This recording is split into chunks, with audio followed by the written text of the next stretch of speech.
What percent of 120 is 125% of 60? So gawan lang yan natin ng equation. So we have what percent, hindi natin alam, lagyan natin ng variable, let's say n. Of means multiplication, and then we have 120.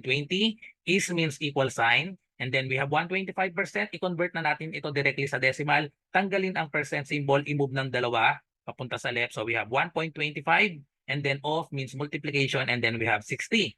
So solve the value of n. So isang step lang pala ito. I-divide lang natin both sides by 120. So tapos i-simplify na lang natin. So cancel this. So therefore the value of n is 1.25 times 60 over 120. Pwede nating masimplify ang 60 and 120. Divide both by 60. So cancel this. 120 divided by 60 is 2. So therefore we have 1.25 over 2.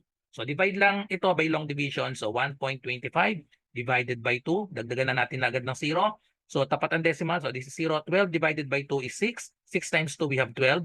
Subtract 0. So bring down 5. 5 divided by 2 is 2. 2 times 2 is 4. Subtract, we have 1. Bring down 0. 10 divided by 2 is 5. 5 times 2 is 10. So therefore, the answer is n is equal to 0.625. Convert this in percent. So this is equal to 62.5%, which is letter B.